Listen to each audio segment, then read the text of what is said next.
अस्सलाम वालेकुम जी, मैं हूँ वकास अब्बासी और आप देख रहे हैं क्रिकेट लूज़ टॉक और हमेशा की तरह इंग्लैंड से हमारे साथ मौजूद हैं आदिल अब्बासी साहब।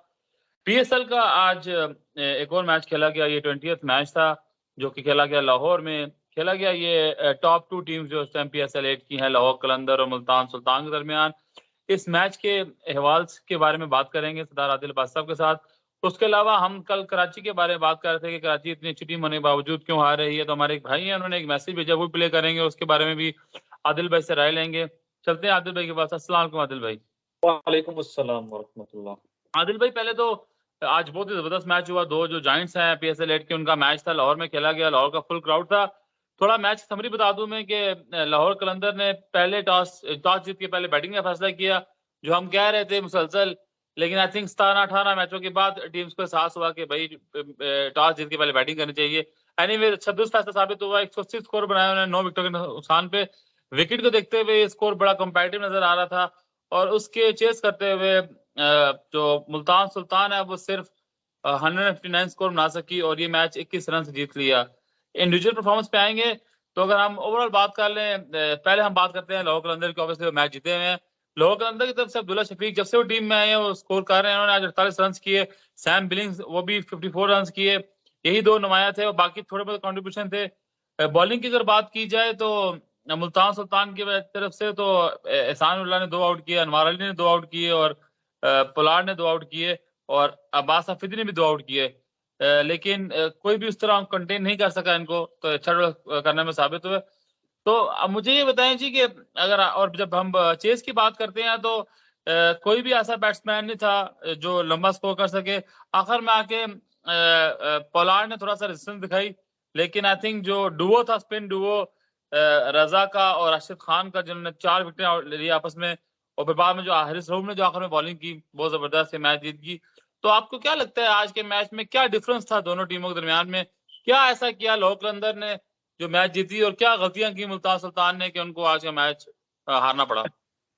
जी, सबसे पहले तो लाहौर की बात करें। सबसे पहले तो वो मुसलसल टॉस जीत रहे हैं और वो बैटिंग पहले कर रहे हैं, जो उनका एक कम्फर्ट ज़ोन बन चुका है। वो एक ही मैच आ रहे हैं चेज़ करते हुए कराची के खिलाफ और बाकी ज़्यादातर मैचेज़ में उन्होंने पहली बैटिंग की है। और एक अच्छी बात जो लाहौर की मैं समझता हूँ, और ना सिर्फ लाहौर के बल्कि पाकिस्तान के लिए भी एक बड़ी पॉज़िटिव है, वो अब्दुल्ला शफीक हैं। वो आते हैं, यूजुअली इनको तस्वर किया जाता है टेस्ट प्लेयर, लेकिन बहुत सारे लोगों को शायद मालूम नहीं है कि उन्होंने अपने पहली जो डोमेस्टिक टी20 डेब्यू पे उन्होंने 56 बॉलों पे सेंचुरी बनाई थी सेंट्रल पंजाब की तरफ से। बहरहाल एक तो वो तीसरे नंबर पे आते हैं और बड़े अच्छे स्ट्राइक के साथ शुरू में 5-6 बॉलें वो देखते हैं और यूजुअली उनका जो स्ट्राइक रेट है वो 150 प्लस होता है।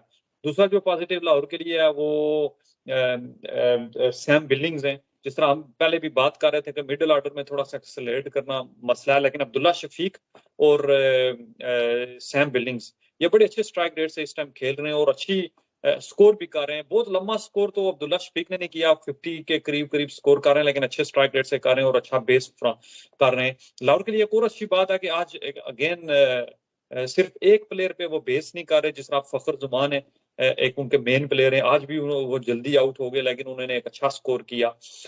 लाहौर के लिए जो मैं समझता हूँ, जब मुश्किलात होंगी और जब वो उनको टेस्ट होगा, जो वो टॉस हारेंगे या वो जब सेकंड बैटिंग करेंगे और जब उनको चेस करने में रन रेट 9-10 का होगा, फिर हम देखेंगे कि क्योंकि आज भी नीचे से जब डेविड विजे और 5 आउट हुए तो लाहौर उस तरह का स्कोर नहीं कर सका जिस तरह पहले 10 ओवरों में लगभग 90 स्कोर था और बिल्कुल। बाकी आखिर में वो उस तरह स्कोर नहीं कर सके। तो ये चीज देखना पड़ेगी कि जब लाहौर चेस करेगा, जिस तरह कराची के खिलाफ वो चेस कर रहे थे, एक टाइम में बड़ा अच्छा स्कोर था लेकिन एकदम कोलैप्स कर गए। सो अभी तक उनको जितना भी चीज मिली है वो अपने कंफर्ट जोन में खेल रहे हैं। सो उसके बाद देखना पड़ेगा। बहरहाल ओवरऑल जो मेन चीज है लाहौर की वो बॉलिंग है। जब भी लाहौर 160 150 60 के ऊपर स्कोर करेगा तो उनके पास यकीनन चांस रहेगा मैच जीतने का। अच्छा, आपने बात की जो इनकी फिनिशिंग की बात की बैटिंग में, वो मैं एक बात ऐड करता बचा हूँ कि आखिरी 5 ओवरों में सिर्फ 40 रन स्कोर किए। और अगर आप दोनों टीमों की बात करें, दोनों टीमों के जो बॉलर्स थे उन्होंने आखिरी 5 ओवर बड़े अच्छे बॉलिंग की। अगर आप लाहौर कलंदर की बात करें, उन्होंने भी आखिरी 5 ओवर में इनको बड़ा जो है ना दबा के रखा। और इसी तरह जब मुल्तान सुल्तान बात कर रही थी तो वो भी आखिरी 5 ओवर उन्होंने बड़ा कंटेन किया, क्योंकि जब 15 ओवर के बाद लग रहा था शायद ये 200 क्रॉस कर जाएंगे, लेकिन शायद जब जो बॉल पुराना हो रहा था तो थोड़ा खेलने में मुश्किल हो रही थी। और एक और बात मैंने आपसे पूछनी थी आज कि आज उसामा मीर को 1 डाउन भेजा गया, बड़ी मेरे लिए तो बड़ी हैरानगी थी। इसके बारे में क्या ख्याल है आपका? क्या मुझे तो इनके बारे में इतना नहीं पता, हमें तो ये एक लेग स्पिन बॉलर के नाम तौर पे ही जाने जाते हैं।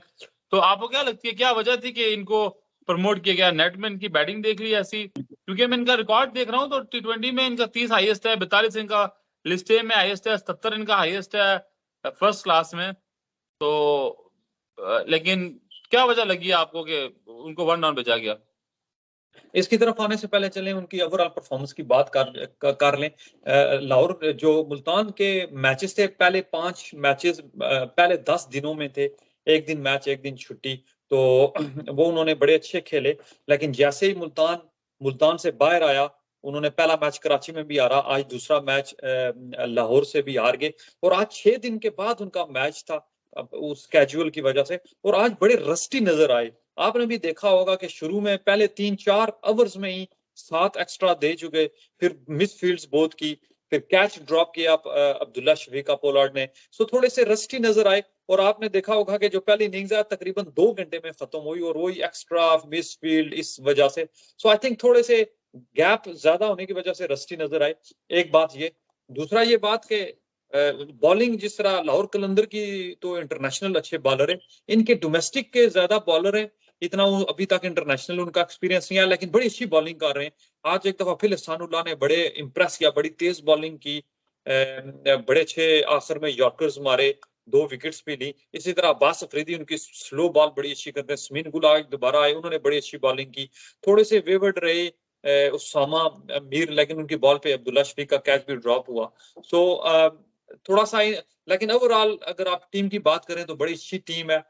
2 दिन से जो 2 मैचेस वो आ रहे हैं, चेस करते हुए आ रहे हैं, थोड़ा सा उसमें वो कंफर्टेबल नजर नहीं आ रहे। उसामा मीर की जहाँ पे बात की जाए, कुछ थोड़ी बड़ी शॉट्स लगा लेते हैं वो, तो क्योंकि पावर प्ले को जब आप 180 का चेज कर रहे हो तो आपको पावर प्ले को थोड़ा यूटिलाइज करना पड़ता है। अनफॉर्चुनेटली रिजवान और वो शान मसूद पावर प्ले को यूटिलाइज नहीं कर सके, तो आई थिंक उन्होंने सोचा कि शायद ये थोड़ा सा जाके उनको फ्री लाइसेंस दिया गया जाके हिट करने के लिए। तो इस तरह के जो फैसले होते हैं, अगर वो चल जाते तो सारे बैठ के तारीफ कर रहे होते, वाह what out of box thinking की है उन्होंने, लेकिन अनफॉर्चुनेटली वो चल नहीं सके और काफी तनकीद का भी सामना है, तो इसीलिए थोड़ा सा रन रेट अप करने के लिए उनका भेजा गया था। चलें जी, फिर भी अगेन बहुत अच्छा मैच देखने को मिला, और लाहौर कलंदर ये मैच जीत के 7 मैचों में उनके 12 पॉइंट्स हो गए हैं और वो क्वालिफाई कर चुके हैं। मुल्तान सुल्तान की भी 7 मैचेस में 8 पॉइंट्स हैं, खुद भी दूसरे नंबर पे हैं, अभी उनके पास 3 मैचेस हैं। और इस्लामाबाद यूनाइटेड जो है वो 6 मैचेस के बाद 8 पॉइंट के साथ है, और पेशावर ज़ालमी जो है वो 6 मैचों के बाद 6 पॉइंट्स में है। कराची जो जिनका आई थिंक टूर्नामेंट खत्म हो चुका है, वो 8 मैचेस के बाद 4 पॉइंट्स पे हैं। अब हम बात करें कोटा ग्लैडिएटर्स जो आखिरी नंबर पे है, जिनके पास 4 मैचेस बकाए हैं। कल मैच खेला जा रहा है जी इस्लामाबाद यूनाइटेड और कोटा ग्लैडिएटर्स के दरमियान। अगेन कोटा ग्लैडिएटर्स के लिए मैच जीतना बहुत ही इंपॉर्टेंट है, क्योंकि अगर वो मैच जीतेंगे तो थोड़ी सी होप रहेगी उनकी इस टूर्नामेंट में रहने की। अगर ये कल का मैच वो हार जाते हैं, इस्लामाबाद मैच जीती है, तो फिर आई थिंक इनका टूर्नामेंट भी यहीं पे खत्म हो जाएगा। तो कल क्या कहते हैं कि कुछ कोटा जो है वो अपने टेबल टर्न करेगी और मैच जीतेगी, या फिर जिस तरह इस्लामाबाद यूनाइटेड खेल रही है, आजम खान उनका हर बैट्समैन फॉर्म में, हर बॉलिंग फॉर्म में है, कल दोबारा वो बुलडोज कर देंगे कोटा ग्लैडिएटर्स को? लेकिन जिस तरह की टीम एक दफा इतने मैच हार जाए तो गिरी भी हो, उसका उठना थोड़ा बड़ा मुश्किल हो जाता है, और स्पेशल जब उनका मुकाबला इस्लामाबाद जैसी टीम के साथ हो और पिंडी ग्राउंड में हो, और जिस तरह की फॉर्म ने आपने जिक्र किया, और ओवरऑल बॉलिंग भी अच्छी कर रहे हैं, और इस्लामाबाद की जो बैटिंग है वो तो मतलब वो ऑन द डे वो किसी को तहस नहस कर सकती है, तो थोड़ा सा मुश्किल होगा। मेन चीज कॉम्बिनेशन का, थोड़ा उनको कॉम्बिनेशन ट्राई करना चाहिए, और पिंडी जैसी पिच पे मैं हाईली रिकमेंड करूंगा कि उमर अकमल को चांस दिया जाए, क्योंकि वो एक अच्छे स्ट्राइकर है। आई एम नॉट श्योर कि अगर कोई चांस मिलता है वो वेल करते नहीं करते, लेकिन जिस तरह का उनका पास्ट है तो चांसेस हैं कि अगर उनको चांस दिया जाए तो मिडल ऑर्डर में शायद वो अच्छा परफॉर्म कर लें। दूसरा इफ्तिखार को, क्योंकि उस पे उन्होंने 6 छक्के भी लगाए थे, बीबीएल का भी उनका अच्छा गया था, पाकिस्तान में भी टीम की तरफ से जब उन्होंने इंटरनेशनल खेला तो अच्छा खेला था, तो उनको थोड़ा सा उनका आउट ऑफ फॉर्म होना भी थोड़ा सा मुश्किलात पैदा कर उनका रहा है। स्टार्ट अच्छा था पीएसएल का, 50 बनाई थी, स्टार्ट होना अच्छा किया था, लेकिन आई थिंक एक टीम जो है वो हार जाए तो शायद सारे प्लेयरों का मोराल नीचे हो जाता है। कराची किंग्स के बारे में हम कल इसी तरह हम कराची किंग्स के बारे में कल बात कर रहे थे। हमको ही कहते हैं कि क्या वजह है यार, टीम भी अच्छी है, परफॉर्म भी कर रहे हैं, प्लेयर परफॉर्म कर रहे हैं, लेकिन जीत नहीं पा रहे। लेकिन कई बार ये होता है जी कि जब आप हारना शुरू करते हैं तो वो एक जीत का जो टेस्ट है, वो जो एक जायका है, वो भूल जाते हैं, तो वो बड़ा मुश्किल हो जाता है आपको। आप वो फिनिश लाइन नहीं पूरी कर पाते, आप कहीं ना कहीं जाके ना आप वो सेल्फ बिलीफ खत्म हो जाती है। हमारे एक भाई हैं जी, कोलंबस ओहायो में होते हैं, बासित मलिक साहब नाम है उनका। हमारे फॉलोअर भी हैं और वो अक्सर हमें फीडबैक देते रहते हैं हमारे प्रोग्राम पे। उन्होंने एक मैसेज भेजा है कल जो हम बात कर रहे थे, मैं वो प्ले करूंगा, वो सुन लें, फिर आपका तजिया लूंगा इस बारे में। ठीक है जी। मुझे सिर्फ ये लगता है कि कराची को इस दफा जो है वो बदवा लगी हुई है आकाश में बहुत शदीद किस्म की, क्योंकि जिस तरह की बैटिंग कर रहे हैं इमाद वसीम, और जिस तरह अभी आपने देखा है कि मोहम्मद आमिर तो खैर बंदा ही बहुत चूड़ा है, मैं उसको पर्सनली लाइक नहीं करता, लेकिन उसने जिस तरह भी अपने दूसरे ओवर में जो है वो 3 विकेट उठा ली थी, बाबर को भी उसने डक पे आउट किया दूसरी बॉल पे। तो ओवरऑल इनकी टीम स्ट्रांग है, लेकिन इनको बस कोई बदवा लगी हुई है कि ये कामयाब नहीं हो पा रहे। पहले 10 ओवर ये अच्छे खेलेंगे, आखिरी 10 ओवर में ये 100 रन दे रहे हैं अपनी बॉलिंग के अंदर, और बैटिंग में ये है कि चल रहे हैं, लेकिन मतलब 200 अब एक आप एक हिसाब से देखा जाए तो काफी अच्छा टारगेट होता, लेकिन अब नहीं वो बॉलिंग उनकी पूरा कर रही है ना। ये थे हमारे बासित भाई। तो जैसे वो कह रहे थे जी कि उनके भी ख्यालात आमिर को लेके वही जो मेरे और आपके हैं, लेकिन वो जो कह रहे हैं बददुआ लगी हुई है इनके, तो इस बारे में क्या कहेंगे? हम भी असल में ये कहते हैं कि जो इन्होंने मैच से पहले बहुत टूर्नामेंट से होने से पहले जो बहुत ज्यादा बातें करती है, तो उसकी उनका नतीजा भुगत रहे हैं। तो क्या कहेंगे इस बारे में आप? देखें, लास्ट सीजन में अगर देखें तो बाबर आजम की बड़ी अच्छी परफॉर्मेंसेज होती थी, लेकिन टीम हार जाती थी। और जैसे ही सीजन स्टार्ट होने लगा तो आपको याद होगा कि जो पहला बयान आया था इमाद वसीम का, उनका यही बयान था कि हमें वो परफॉर्मेंसेज नहीं चाहिए कि जो खुद तो अच्छा स्कोर कर लें लेकिन टीम हार जाए। और आप देखें कि बिल्कुल एग्जैक्टली उसी तरह हो रहा है कि कराची में किसी की परफॉर्मेंसेज हैं तो वो इमाद वसीम की हैं, लेकिन टीम हार रही है। तो इसीलिए बेहतर होता है कि आप बड़े बड़े बयानात ना दें। एक तो वजह ये भी है, और दूसरी वजह बड़े क्लोज मैचेस भी आ रहे हैं। अगर एक आध भी वो मैच क्लोज जीत जाते तो शायद उनका कॉन्फिडेंस बूस्ट हो जाता। और तीसरी जो वजह है वो इंतहाई कमजोर, जिस तरह ज़ल्मी की बॉलिंग कमजोर हम कह रहे थे, थोड़ा सा उन्होंने अपने आप को मजबूत किया है, लेकिन इसी तरह इनकी भी जो कराची की भी अगर बॉलिंग का तजिया करें तो इंतहाई कमजोर बॉलिंग है। एक आमिर है और उसके अलावा ऑलराउंडर हैं कमसी आमिर है इनके जमीन, पास। मुझे तो बड़े पसंद हैं वो।